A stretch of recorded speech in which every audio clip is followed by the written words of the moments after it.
अस्सलाम वालेकुम students, today we are going to start chapter number 18 electronics. और इस चैप्टर में एमडी कैट के हवाले से जो हमारे पास टॉपिक्स शामिल हैं उनको स्टार्ट करने से पहले कुछ बेसिक कॉन्सेप्ट्स सीखने की हमें ज़रूरत है पीएन जंक्शन डायोड के हवाले से। तो आइए ज़रा ब्रीफली उन चीज़ों को डिस्कस करके फिर हम अपने ओरिजिनल टॉपिक्स की तरफ बढ़ते हैं। The first thing is PN junction. और पीएन जंक्शन जिसको हम डायोड का नाम भी देते हैं, हमारे इस चैप्टर में उसको दो तरह से डिस्कस किया गया, forward bias PN junction and reverse bias PN junction के तौर पर। तो ये जो डायोड या पीएन जंक्शन है, जब आप इसको बैटरी के क्रॉस इस तरह से अटैच करते हैं कि पी रीजन जो कि मेजॉरिटी चार्ज कैरियर्स होता है होल्स के लिए और माइनॉरिटी चार्ज कैरियर्स होता है इलेक्ट्रॉन्स के लिए। इसी तरह अगर मैं एन रीजन की बात करूं तो मेजॉरिटी चार्ज कैरियर्स है इलेक्ट्रॉन्स के लिए और माइनॉरिटी चार्ज कैरियर्स है होल्स के लिए। पी रीजन के अंदर होल्स तादाद में ज्यादा होते हैं मेजॉरिटी कैरियर्स के तौर पर, और एन रीजन के अंदर इलेक्ट्रॉन्स ज्यादा होते हैं तादाद में मेजॉरिटी चार्ज कैरियर्स के साथ। अगर मैं इस पीएन जंक्शन को बैटरी के साथ इस तरह से अटैच करूं कि पी साइड बैटरी के पॉजिटिव से और एन साइड बैटरी के नेगेटिव से अटैच है, तो आप देख सकते हैं कि बैटरी का positive terminal in positive charges को जंक्शन की तरफ पुश करना शुरू कर देगा, एनर्जी प्रोवाइड करेगा इन सारे के सारे पॉजिटिव चार्जेस को। और इसी तरह से जो एन साइड है, जो नेगेटिव साइड है पोटेंशियल की, ये इलेक्ट्रॉन्स को एनर्जी प्रोवाइड करेगी और ये भी इनको जंक्शन की तरफ पुश करना शुरू कर देगी, जिसकी वजह से चार्ज कैरियर्स जंक्शन को क्रॉस करेंगे और जंक्शन का पोटेंशियल जो सिलिकॉन के लिए 0.7 वोल्ट और जर्मेनियम के लिए 0.3 वोल्ट्स होता है, जो ही बैटरी का पोटेंशियल उस junction potential for the case of silicon में भी 0.7 वोल्ट्स है, जो ही 0.7 वोल्ट से ज्यादा बढ़ेगा तो कंडक्शन स्टार्ट हो जाएगी और एक सिग्निफिकेंट अमाउंट ऑफ करंट इस डायोड के थ्रू पास होना शुरू हो जाएगा। तो इस फॉरवर्ड बायसिंग के केस में जब आप बैटरी के पॉजिटिव को पी के साथ और बैटरी के नेगेटिव को एन के साथ कनेक्ट करेंगे तो एक सर्टेन करंट का फ्लो शुरू हो जाएगा due to majority charge carriers in the P and N region. तो हम कहते हैं कि particles it provides energy to the holes in the P and electrons in the N region. तो फॉरवर्ड बायसिंग पी रीजन में majority charge carriers holes और N region में majority charge carriers electrons को एनर्जी प्रोवाइड करती है कि वो junction से पास करें और करंट के फ्लो की वजह बने। Above junction potential current is directly proportional to voltage। इस डायग्राम के ऊपर आप देख सकते हैं जंक्शन पोटेंशियल सिलिकॉन के लिए 0.7 वोल्ट कंसीडर किया जाता है। जो ही एक बार हम जंक्शन के पोटेंशियल को क्रॉस कर जाते हैं तो स्टूडेंट्स इस रीजन के अंदर flowing current is directly proportional to potential applied.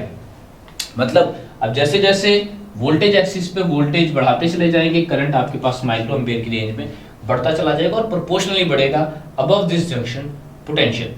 इसके अलावा फॉरवर्ड बायस में जंक्शन रेजिस्टेंस डिक्रीज होना शुरू हो जाती है। उसकी वजह यह है कि जब आप फॉरवर्ड बायसिंग अप्लाई करते हैं तो पॉजिटिव चार्जेस और नेगेटिव चार्जेस दोनों जंक्शन को पुश कर रहे होते हैं, जिसकी वजह से जंक्शन नैरो होना शुरू हो जाता है, उसकी विड्थ कम होना शुरू हो जाती है और उसकी रेजिस्टेंस भी उसकी थिकनेस के साथ साथ रिड्यूस करती जाती है, जिसकी वजह से करंट इंक्रीज करता चला जाता है proportionally with the voltage above the junction potential.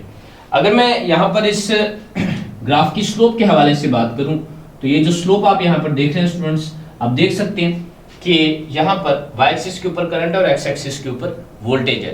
So y axis divided by x axis current divided by voltage, ये 1/, रेजिस्टेंस बनेगी। मतलब स्लोप यहाँ पर रेसिप्रोकल ऑफ रेजिस्टेंस के बारे में हमें इंफॉर्मेशन दे रही है, पर हमें मैयर की जाएगी। अगर हम फॉरवर्ड बायस की रेजिस्टेंस निकालना चाहते हैं तो उसका तरीकेकार क्या होगा, ये देखिए स्टूडेंट्स, मैं यहाँ पर काम करता हूँ कि x एक्सिस के ऊपर एक सर्टेन पोटेंशियल का डिफरेंस अज्यूम कर लेता हूँ, that may be delta v, और इस पोटेंशियल के डिफरेंस की वजह से मैं देखता हूँ कि y एक्सिस के ऊपर करंट में कितना चेंज आ रहा है, this is going to be delta i। तो अगर मैंने इतना पोटेंशियल का डिफरेंस यहाँ पर क्रिएट किया, उसकी वजह से मैं देखता हूँ कि कोरेस्पॉन्डिंग करंट की वैल्यू में कितना चेंज आ रहा है।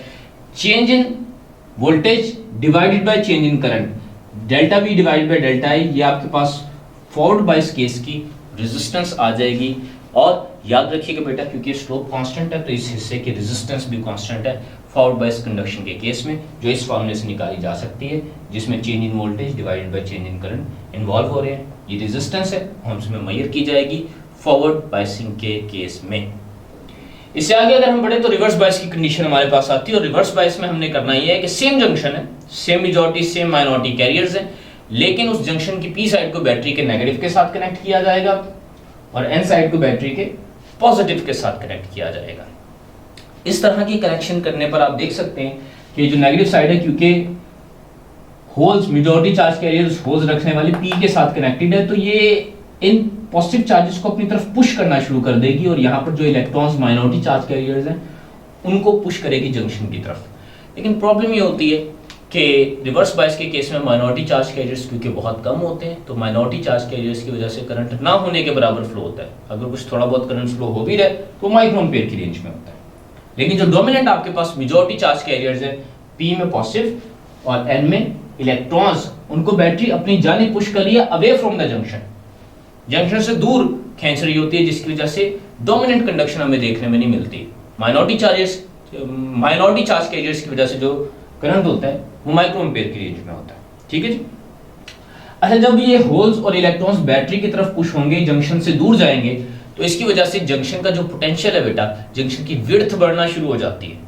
और अगर जंक्शन की विड्थ बढ़ना शुरू हो जाएगी तो जंक्शन जो रेजिस्टेंस प्रेजेंट कर रहा है उसकी वैल्यू में भी इजाफा होना शुरू हो जाएगा। तो हम कहते हैं कि junction width and resistance increases due to this applied reverse bias potential by the battery at a very high reverse voltage junction breaks.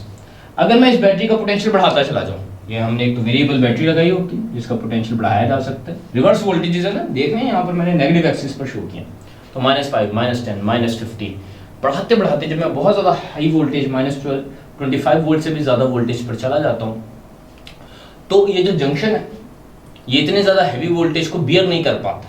Charge carriers junction को ब्रेक करते हैं और सारे के सारे चार्ज कैरियर्स पी और एन रीजन के intermix होकर कंडक्शन करवाना शुरू कर देते हैं। मतलब conduction increases when the breakdown voltage reaches. Breakdown voltage पर आकर एक तो पीएन जंक्शन डिस्ट्रॉय हो चुका होता है, टूट चुका होता है, ठीक है, और डेफिनेटली फिर चार्जेस इंटरमिक्स हो जाने की वजह से कंडक्शन बढ़ जाती है। याद रखिएगा, ब्रेकडाउन एक ऐसा रीजन है जिसको हम डेलिबरेटली अचीव नहीं करते, क्योंकि ब्रेकडाउन हो जाने के बाद पीएन जंक्शन को अगली बार इस्तेमाल नहीं किया जा सकता, वो डिस्ट्रॉय हो जाता है, आपको फिर न्यू पीएन जंक्शन की जरूरत पड़ेगी अपनी डिवाइस में। But this happens at a very high voltage. आम हालात की अगर बात करूं तो रिवर्स बायस के इन तमाम नॉर्मल वोल्टेजेस के ऊपर करंट माइक्रो एम्पेयर की रेंज में होता है, जो ऑलमोस्ट ना होने के बराबर है। ओके स्टूडेंट्स, अगर हम रेक्टिफिकेशन के हवाले से अपनी डिस्कशन का आगाज करें तो सबसे पहले तो ये समझने की रेक्टिफिकेशन क्या होती है। बेटा दो प्रोसेसेस हैं, रेक्टिफिकेशन और इन्वर्टर प्रोसेस। रेक्टिफिकेशन क्या है? किसी भी एसी सिग्नल को डीसी सिग्नल में कन्वर्ट करने का जो प्रोसेस है इसको रेक्टिफिकेशन बोला जाता है, और जो डिवाइस ये ऐसा काम करती है उसको रेक्टिफायर बोलते हैं। इसी तरह इसका रिवर्स काम, डीसी से वापस एसी में आने का जो प्रोसेस है इसको इन्वर्जन का प्रोसेस कहा जाता है, और जो डिवाइस इन्वर्जन का प्रोसेस करवाती है उसको इन्वर्टर बोलते हैं। यहाँ पर हम रेक्टिफायर को पढ़ने के लिए जा रहे हैं। रेक्टिफायर की दो टाइप्स आज हम स्टडी करेंगे, हाफ वेव रेक्टिफायर और फुल वेव, या जिसको हम ब्रिज रेक्टिफायर भी बोलते हैं। तो आइए पहले हाफ वेव रेक्टिफायर की हम बात करते हैं। बेटा हाफ वेव रेक्टिफायर में सिर्फ एक डायोड इस्तेमाल होता है जो इसके दोनों हाफ्स को डिफरेंट तरीके से रेक्टिफिकेशन परफॉर्म करवाने के काम करता है। तो देखिए, अगर मैं एक एसी सोर्स की बात करूं तो हम ऑलरेडी जानते हैं कि एसी सोर्स फर्स्ट हाफ में पहले 0 से 180 डिग्री तक पॉजिटिव बिहेवियर शो करता है और 180 से 360 डिग्री तक वो नेगेटिव बिहेवियर शो करता है। यहाँ पर आप देख सकते हैं कि मैंने इनपुट सोर्स शो किया कि पहले 180 डिग्री तक वो पॉजिटिव बिहेवियर शो कर रहा है, बाद में नेगेटिव, और इसी तरह से मजीद आगे साइकिल्स भी रिपीट होते जाएंगे, फिर से पॉजिटिव, फिर से नेगेटिव आफ्टर ईच 180 डिग्री। तो अगर मैं पहले 180 डिग्री की बात करूं, जब ये सोर्स पॉजिटिव बिहेवियर शो कर रहा है तो इसका अपर टर्मिनल पॉजिटिव और lower terminal negative behaviour show करेगा। और यहाँ पर बड़ा क्लियर है कि पीएन जंक्शन डायोड की जो ट्रायंगल वाली साइड है पी रीजन को और बार वाली साइड एन रीजन को शो कर रही है। तो आप देख सकते हैं कि पी रीजन सोर्स के पॉजिटिव और एन रीजन सोर्स के नेगेटिव के साथ कनेक्टेड है, जिसकी वजह से ये पीएन जंक्शन डायोड अभी फॉरवर्ड बायस में ऑपरेट कर रहा है। और फॉरवर्ड बायस में ऑपरेट करता है तो फॉरवर्ड बायस में ऑपरेट करने की वजह से बैटरी के पॉजिटिव से नेगेटिव की तरफ एक सर्टेन करंट का फ्लो शुरू हो जाता है। मतलब अगर करंट फ्लो कर रहा है तो V आउटपुट V = IR होगा, और बिल्कुल वैसे ही होगा जैसा इनपुट वोल्टेज है, क्योंकि सर्किट में और कोई डिवाइस अटैच नहीं है, तो जितना इनपुट वोल्टेज है वो सारे का सारा आउटपुट पर आकर अपीयर होना शुरू हो जाएगा। और पहले 180 डिग्री तक हमारे पास जो आउटपुट आएगी it is going to be something like this, सारे का सारा वोल्टेज। जैसे हम 180 डिग्री से आगे बढ़ते हैं तो अब क्योंकि ऑल्टरनेटिव सोर्स है, अब इसका अपर एंड नेगेटिव और लोअर एंड पॉजिटिव हो जाएगा। और अब आप देख सकते हैं कि P सोर्स के नेगेटिव और N सोर्स के पॉजिटिव के साथ कनेक्टेड है, जिसकी वजह से ये वाला PN junction reverse bias region में जा चुका है। यहाँ पर ये फॉरवर्ड बायस रीजन में था और यहाँ पर ये रिवर्स बायस रीजन में जा चुका है। स्टूडेंट्स, जब ये रिवर्स बायस रीजन में चला जाएगा तो अभी हमने कुछ देर पहले देखा था कि रिवर्स बायस रीजन पर में जाने पर इसमें से गुजरने वाला करंट 0 हो जाता है। So over here no current is passing, current is 0। और करंट 0 है तो आउटपुट पर आपके पास जो वोल्टेज होगा वो भी 0 पर आ जाएगा। और नेगेटिव हाफ में जब हम देखेंगे तो आउटपुट वोल्टेज वेवफॉर्म 0 पर हो चुकी होगी। उसके बाद जब दोबारा पॉजिटिव हाफ आएगा तो जैसे पहले कंडक्शन हुई है बिल्कुल उसी तरीके से कंडक्शन होगी, आउटपुट पॉजिटिव और नेगेटिव हाफ में फिर से 0 and the process will continue to go on. तो पॉजिटिव हाफ में कंडक्ट करना और नेगेटिव हाफ में कंडक्ट ना करने की वजह से कुछ इस तरह की वोल्टेज आउटपुट वेवफॉर्म आएगी। जहां तक ताल्लुक है फ्रीक्वेंसी का, तो this is first cycle, this is second cycle. Input के 2 साइकिल आ रहे थे, आउटपुट का पहला साइकिल यहां पर कंप्लीट हुआ है, सेकंड साइकिल यहां पर कंप्लीट हुआ है। मतलब जितनी देर में इनपुट के साइकिल्स आ रहे हैं उतनी देर में आउटपुट के साइकिल्स भी आ रहे हैं। मतलब जितनी इनपुट की फ्रीक्वेंसी आउटपुट की फ्रीक्वेंसी भी उतनी ही रहेगी। Conduct for a half cycle, किसी भी हाफ साइकिल में कंडक्ट कर सकता है। अगर हम पीएन जंक्शन की पोलैरिटी बदल दें तो नेगेटिव हाफ में कंडक्ट करेगा और पॉजिटिव हाफ में ब्लॉक करेगा। लेकिन depending upon the polarity of PN junction वो किसी एक हाफ में कंडक्ट करेगा और दूसरे हाफ को ब्लॉक करेगा। इसी वजह से इसको हाफ वेव रेक्टिफायर कहते हैं कि आधे सिस्टम में आधे सिग्नल के फ्लो के दरमियान वो कंडक्ट कर रहा है और आधे फ्लो में वो कंडक्ट सिरे से कर ही नहीं रहा। So output is pulsating DC. आप इस शेप को देख सकते हैं, इसको पल्सेटिंग डीसी बोलते हैं। पल्सेस बन रही है ना, पल्स बन रही है फिर कांस्टेंट, फिर पल्स बन रही है फिर कांस्टेंट। इसको क्योंकि है तो यूनिट डायरेक्शन, सिर्फ पॉजिटिव अब नेगेटिव में नहीं जा रहा, डीसी तो बन गए लेकिन ये पल्सेटिंग डीसी है। लेकिन हमें तो अपने सिस्टम के अंदर स्मूथ डीसी चाहिए होता है, ऐसे कांस्टेंट लाइन वाला। तो आप फिर करते क्या, आउटपुट पर यहाँ पर आप एक फिल्टर कैपेसिटर पैरेलल में लगा देते हैं, वो इस पल्सेटिंग डीसी को कांस्टेंट डीसी में कन्वर्ट करने का काम बखूबी कर सकते हैं। आइए इसके बाद हम फुल वेव रेक्टिफायर पर आते हैं। और फुल वेव रेक्टिफायर में एक पीएन जंक्शन डायोड के बजाय हमें 4 पीएन जंक्शन डायोड इस्तेमाल करने होते हैं। और ये जो ब्रिज सी शेप बन रही है इसको फुल वेव रेक्टिफायर या ब्रिज रेक्टिफायर का नाम भी दिया जाता है। आइए इसके भी हम दोनों साइकिल्स को स्टडी करते हैं। फॉर द फर्स्ट हाफ जब सोर्स का अपर टर्मिनल पॉजिटिव और लो टर्मिनल नेगेटिव बिहेव करेगा, मैं इस हाफ की बात कर रहा हूँ फॉर द फर्स्ट 180 डिग्री। तो क्योंकि अपर टर्मिनल पॉजिटिव है, ये वाला एंड यहाँ पर भी पॉजिटिव चार्ज भेजेगा और नेगेटिव एंड यहाँ पर कनेक्टेड है तो यहाँ पर नेगेटिव चार्ज आ जाएगा। अब बारी बारी तमाम डायोड्स की बात कर लें। डायोड D1 को देखिए, डायोड D1 का जो P है वो बैटरी के पॉजिटिव से कनेक्टेड है, जिसकी वजह से D1 यहाँ पर फॉरवर्ड बायस हो चुका है। D4 को देखें, D4 का N पॉजिटिव के साथ कनेक्टेड है, जिसकी वजह से ये रिवर्स बायस हो चुका है। नीचे वाले डायोड्स को देख लें, D2 इसकी P side negative terminal of source के साथ कनेक्टेड है, जिसकी वजह से ये भी रिवर्स बायस हो जाएगा। और डायोड D3 को अगर मैं देखूं तो इसका N वाला टर्मिनल बैटरी के या सोर्स के नेगेटिव के साथ कनेक्टेड है, जिसकी वजह से ये वंस अगेन फॉरवर्ड बायस हो चुका है। तो फॉरवर्ड बायस और रिवर्स बायस का अंदाजा करने के लिए बैटरी के पॉजिटिव से P और नेगेटिव से N का कनेक्टेड होना जरूरी है। अगर ये तरतीब बदल जाएगी, मतलब बैटरी के पॉजिटिव के साथ N साइड कनेक्टेड है और बैटरी के नेगेटिव के साथ P साइड कनेक्टेड है, तो फिर वो रिवर्स बायस रीजन में चला जाएगा डायोड। इसकी बेस पर हमने फॉरवर्ड बायस रिवर्स बायस का फैसला करना है। बेटा याद रखिएगा, जो फॉरवर्ड बायस वाले डायोड्स हैं सिर्फ वही कंडक्शन करवा सकते हैं, रिवर्स बायस वाले कंडक्शन नहीं करवा सकते। तो अब कंडक्शन होगी कैसे, ये देखिए करंट का फ्लो स्टार्ट होगा बैटरी के पॉजिटिव टर्मिनल से इस तरीके से, और जब ये करंट यहाँ पर पहुंचेगा, अब 2 रास्ते हैं, D1 वाला एक D4 वाला। तो D4 ने तो कंडक्ट नहीं करना, करंट D1 में से पास होगा, इस पॉइंट पर पहुंचेगा। D2 ने भी नहीं कंडक्ट करना, तो करंट एक्सटर्नल रेजिस्टेंस R में से पास होगा, which is the output resistance. यहां से गुजरता हुआ करंट पहुंचेगा इस वाले पॉइंट पर। यहां पर फिर से D4 और D3 की चॉइस है, तो D4 ने तो कंडक्ट ही करना, रिवर्स बायस होने की वजह से D3 कंडक्ट करेगा, और यहां से करंट कंडक्ट होता हुआ सोर्स तक पहुंचेगा। तो आप आउटपुट पर देख सकते हैं करंट की डायरेक्शन डाउनवर्ड है।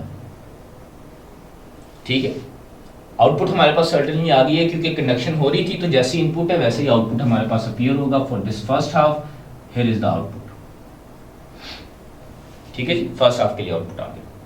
अब 180 टू 360 डिग्री को जरा ऑब्जर्व कीजिए। अगले हाफ में अपर एंड अब नेगेटिव और ये पॉजिटिव हो जाएगा, जिसकी वजह से यहाँ पर नेगेटिव और यहाँ पर पॉजिटिव टर्मिनल आएगा। उसी सेंस में अगर हम देखें तो D1 नेगेटिव के साथ कनेक्टेड है, अब ये रिवर्स बायस हो जाएगा, और नेगेटिव के साथ D4 का N कनेक्टेड है, मतलब ये फॉरवर्ड बायस हो चुका है।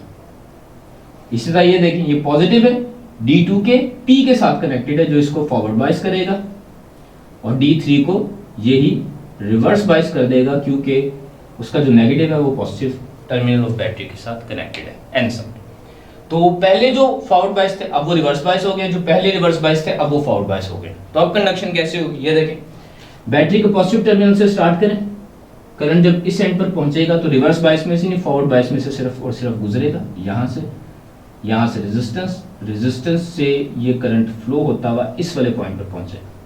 यहाँ से आगे D3 और D4 दो पाथ अवेलेबल हैं। D3 रिवर्स बायस है तो सारे का सारा करंट D4 में से पास करेगा और D4 में से होता हुआ नेगेटिव टर्मिनल पर आकर खत्म होगा। स्टूडेंट्स आप यहाँ पर भी देख सकते हैं कि इस हाफ में भी करंट की फ्लो की डायरेक्शन हमारे पास डाउनवर्ड आई है, जैसे कि पहले में आई थी। अगर करंट के फ्लो की डायरेक्शन सेम है तो आउटपुट वोल्टेज भी जैसा फर्स्ट 180 डिग्री में बना था, अगले 180 डिग्री में भी आउटपुट वोल्टेज उसी शेप में बनेगा। सो ओवर हियर कि अगर इनपुट का नेगेटिव हाफ भी आ रहा है, आउटपुट तब भी पॉजिटिव बन रहा है। And this trend will continue to go on कि पॉजिटिव और नेगेटिव दोनों हाफ में आउटपुट आपकी पॉजिटिव ही आती चली जाएगी। तो अब जरा यहाँ पर एक और चीज पर गौर कर लें कि इनपुट का एक साइकिल यहाँ पर कंप्लीट होता है जबकि आउटपुट का यहीं पर कंप्लीट हो जाता है। तो डायग्राम में देखें, इनपुट के 2 साइकिल्स कंप्लीट हुए हैं 2 हर्ट्ज की फ्रीक्वेंसी, और आउटपुट के जरा देखें 1 2 3 और 4 साइकिल्स पूरे हो रहे हैं। मतलब 4 साइकिल्स का मतलब है कि 4 हर्ट्ज की फ्रीक्वेंसी आउटपुट की आ रही है, double then that of the input. So full wave bridge rectifier में आउटपुट की फ्रीक्वेंसी इनपुट से डबल हो जाती है। ये भी आपके पास पल्सेटिंग आउटपुट है जिसको फिल्टर कैपेसिटर लगाकर आप स्मूथ डीसी में कन्वर्ट बआसानी कर सकते हैं। यहीं पर हमारा आज का लेक्चर कंप्लीट होता है स्टूडेंट्स। थैंक यू एंड अल्लाह हाफिज़।